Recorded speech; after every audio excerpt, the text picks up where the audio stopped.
بسم اللہ الرحمن الرحیم. ویلکم اینڈ السلام علیکم سیکنڈ ایئر بوائز. امید ہے اسٹوڈنٹ خیریت سے ہوں گے. چھٹیاں اچھی گزری ہوں گی, خوب انجوائے کیا ہوگا. لیکن اب ٹائم ایسا آ گیا کہ اب پڑھنا ہے. ٹھیک ہے, آپ کو پتہ ہے آپ کے پاس ٹائم بہت کم رہ گیا ہے, تو آپ لوگوں نے پڑھنا ہے. تو اسٹوڈنٹس آپ کو خوش آمدید کہتے ہیں مطالعہ پاکستان میں. تو مطالعہ پاکستان میں اسٹوڈنٹ ہم لوگ اپنا یونٹ نمبر 1 پڑھ رہے تھے. یونٹ نمبر 1 میں آج کا جو ہمارا لاسٹ ٹاپک ہے یونٹ نمبر 1 کا, وہ ہمارا ٹاپک ہے جی 3 تقسیم ہند کا منصوبہ, یعنی 3 جون کے منصوبے کے بارے میں ہم لوگ آج پڑھیں گے. تو اسٹوڈنٹس تھوڑا سا پس منظر اس کا دیکھتے ہیں کہ لارڈ ویول جو تھا وہ بطور وائس رائے نہ تو ویول پلان کو کامیاب بنا سکا, نہ ہی کابینہ مشن پلان کامیابی سے ہمکنار ہو سکا. ویول پلان کا میں نے آپ کو بتایا تھا شملہ کانفرنس میں پیش کیا تھا جو پلان, اس کا نام ویول پلان تھا. اگر آپ کو پیپرز میں آ جاتا ہے کہ ویول پلان کیا ہے اور شملہ کانفرنس کیا ہے, تو تقریباً جو شملہ کانفرنس میں جو پلان پیش کیا گیا تھا وہ ویول پلان تھا. ٹھیک ہو گیا. تو نہ تو وہ ویول پلان کو لارڈ ویول کامیاب کر سکا, نہ ہی کابینہ مشن کو کامیابی سے ہمکنار کر سکا. کانگریس کی خوشنودی حاصل کرنے کی کوشش میں آدھے نے کابینہ مشن پلان پر عمل درآمد کی کوشش کی, لیکن صوبوں کے گروپ نہ بنانے اور عبوری حکومت و آئین سازی کے کاموں پر عمل درآمد شروع کر دیا. قائد اعظم نے مثلاً عبوری حکومت میں تو مسلم لیگ کو شریک ہونے کی اجازت دے دی, لیکن انہوں نے آئین ساز اسمبلی کے اجلاسوں کا بائیکاٹ کرنے کا فیصلہ کیا. قائد اعظم پورے پلان پر عمل درآمد چاہتے تھے, اس طرح آئین سازی کا عمل جاری نہ ہو سکا اور جو تعطل پیدا ہوا اس سے مایوس ہو کر حکومت برطانیہ نے نئی راہ اختیار کرنے کا فیصلہ کیا. 1946 میں برطانیہ میں عام انتخابات ہوئے, جس کے نتیجے میں لیبر پارٹی برسر اقتدار آئی اور کلیمن اٹیلی برطانیہ کا وزیر اعظم بنا. 20 فروری 1947 کو اٹیلی نے برطانوی دارالعلوم میں تقریر کرتے ہوئے اعلان کیا کہ حکومت برطانیہ ہر حال میں جون 1948 سے پہلے اقتدار ہندوستان کے ذمہ دار نمائندوں کے حوالے کرنا چاہتی ہے.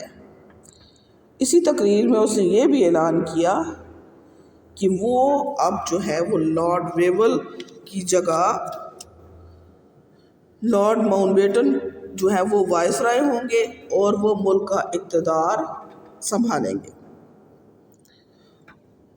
لارڈ ماؤنٹ بیٹن جو تھے وہ 22 مارچ 1947 کو ہندوستان پہنچا.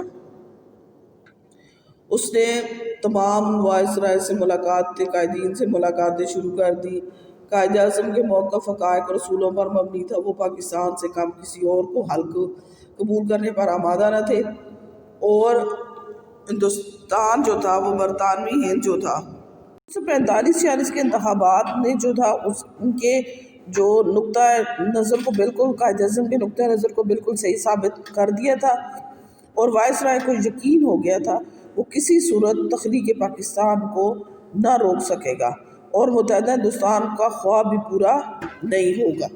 اچھا, تو اس نے کیا کیا کہ جو کانگریس کے وائس لیڈرز تھے ان کو تقسیم پر آمادہ کرنا شروع کر دیا, اور انہیں اندرون خانہ باور کروایا کہ ایسا کمزور اور کٹا پھٹا پاکستان بنایا جائے گا جو زیادہ عرصہ زندہ نہ رہ سکے گا, اور آنے والے دنوں میں اس نے اپنا وعدہ پورا کر دکھایا, اور اس کی سازشیں تھیں وہ پاکستان کو بننے سے روک سکے گا. اب اس کام کے لیے کیا کیا کہ اس نے جو نہرو کو خواب دکھائے تھے کہ ہم اس کو متحدہ رکھنا چاہتے ہیں, تو اس نے کیا کیا کہ ہندوستان کی تقسیم کے لیے ایک منصوبہ تیار کر کے اسے حکومت برطانیہ سے منظور کرا لیا. اس جو منصوبہ تھا اس کو منظر عام پہ لانے سے پہلے اس نے جواہر لال نہرو کو دکھایا. نہرو نے منصوبے کو کہا کہ یہ مجھے قبول نہیں ہے, تو پھر اس نے کیا کیا کہ ماؤنٹ بیٹن نے اپنے ایک ہندو مشیر, اس کا تھا وی پی مینن, کو ایک جو ہے وہ اس کا سبسٹیٹیوٹ یعنی متبادل اس نے منصوبہ تیار کرنے کو کہا, اور اسے منظور کروانے کے لیے خود لندن لے گیا. حکومت برطانیہ سے منصوبے کی منظوری حاصل کرنے کے بعد ماؤنٹ بیٹن جو تھا وہ 31 مئی کو ہندوستان پہنچا، اور 2 جون کو یہ جو منصوبہ تھا اس نے 7 سرکردہ رہنما یعنی مسلمان اور ہندو دونوں رہنماؤں کے سامنے، جو بڑے لیڈر تھے ان کے سامنے پیش کیا، جن میں قائد اعظم محمد علی جناح، لیاقت علی خان، سردار عبدالرب نشتر، جواہر لال نہرو، سردار پٹیل، آچاریہ کرپلانی اور بلدیو سنگھ شامل تھے۔ ان رہنماؤں کی رضامندی حاصل کرنے کے بعد 3 جون 1947 کو ماؤنٹ بیٹن نے تقسیم ہند کے اس منصوبے کا اعلان کیا، جس کی وجہ سے اسے 3 جون کا منصوبہ کہتے ہیں۔ اچھا جی، اب 3 جون کا منصوبہ پیش ہوا۔ 3 جون کے منصوبے کے تحت متحدہ ہندوستان کو 2 آزاد ریاستوں پاکستان اور ہندوستان میں تقسیم کیا جانا تھا، اور اس غرض سے مسلمان اکثریتی صوبوں کو یہ اختیار دیا گیا تھا کہ وہ دونوں ریاستوں میں سے کسی ایک کے ساتھ الحاق کا فیصلہ کریں۔ اور اب اس فیصلے کے لیے کیا طریقہ کار رکھا گیا؟ سب سے پہلے کہتے ہیں جو تقسیم تھی وہ پنجاب اور بنگال کی تھی۔ پنجاب اور بنگال کی قانون ساز اسمبلیوں میں فیصلہ کریں گے کہ آیا وہ کس کے ساتھ شامل ہونا چاہتی ہے، پاکستان کے ساتھ یا ہندوستان۔ اگر پاکستان کے حق میں ہے تو اس صورت میں دونوں صوبائی اسمبلیوں میں شامل مسلم اکثریتی اضلاع اور غیر مسلم اکثریتی اضلاع کے نمائندے اپنے اپنے الگ اجلاسوں میں فیصلہ کریں گے کہ آیا صوبے کو تقسیم کر دیا جائے یا نہیں۔ اگر دونوں میں کوئی ایک بھی حسابی سادہ اکثریت کی بنیاد پر تقسیم کے حق میں فیصلہ دے گا تو اس بنا پر ان اضلاع کو تقسیم کر دیا جائے گا۔ اچھا،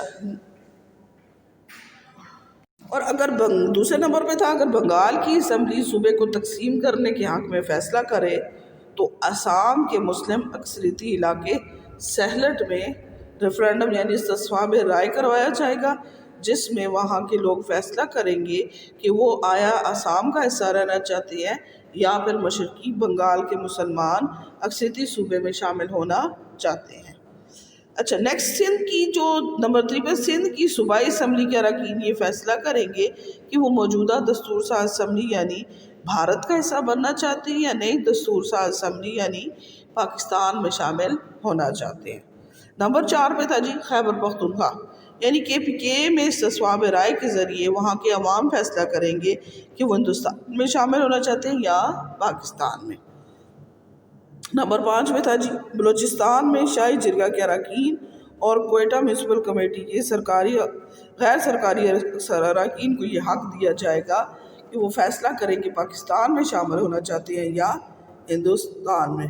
نمبر 6 پہ تھا کہ پنجاب اور بنگال میں تقسیم کے حق میں فیصلہ ہونے کی صورت میں دونوں صوبوں کے لیے الگ الگ حد بندی کمیشن مقرر کیے جائیں گے تاکہ مسلم اور غیر مسلم اکثریتی ضلعوں کے درمیان سرحدوں کا تعین کرے۔ لاسٹ میں نمبر 7 پہ تھا کہ شاہی ریاستیں تقریباً 562 کے قریب 562 پرنسلی اسٹیٹس تھی۔ ان کے حکمران اپنی رعایا کی مرضی اور جغرافیائی حالات کو مد نظر رکھ کر پاکستان یا بھارت میں سے کسی ایک کے ساتھ الحاق کرنے کا فیصلہ کریں گے۔ یہ تو تھا جی 3 جون کے منصوبے کے جو اہم نکات تھے اس کے بارے میں۔ اب جون 1947 کے منصوبے پر کیسے عمل ہوا؟ غیر مسلم اکثریتی صوبے تو ہندوستان کا حصہ بننے ہی تھے، ان کے بارے میں کوئی مسئلہ نہیں تھا، اس لیے تمام غیر مسلم اکثریتی صوبے ہندوستان کا حصہ بنا دیے گئے۔ سہلٹ میں ریفرینڈم ہوا، عوام کی بہت بڑی اکثریت نے پاکستان کے حق میں فیصلہ دیا تو ضلع سہلٹ کو مشرقی پاکستان سے جوڑ دیا گیا۔ سندھ کی اسمبلی کے اراکین نے بہت بڑی اکثریت کے ساتھ پاکستان میں شرکت کے حق میں ووٹ دیے۔ بلوچستان میں شاہی جرگے اور کوئٹہ میونسپلٹی کے اراکین نے پاکستان کے حق میں اپنے ووٹ دیے، اس طرح بلوچستان پاکستان کا حصہ بنا۔ خیبر پختونخوا میں عوام سے براہ راست ریفرینڈم کے ذریعے رائے مانگی گئی، انہوں نے پاکستان کے حق میں رائے دی، اس طرح یہ صوبہ بھی پاکستان میں شامل ہو گیا۔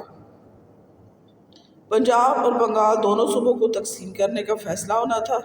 اس مقصد کے لیے کیا ہوا کہ ریڈ کلف ایک انگریز وکیل کو ثالث مقرر کیا گیا، اس کی مدد کے لیے مسلم لیگ اور کانگریس نے 2 افراد کو نامزد کیا۔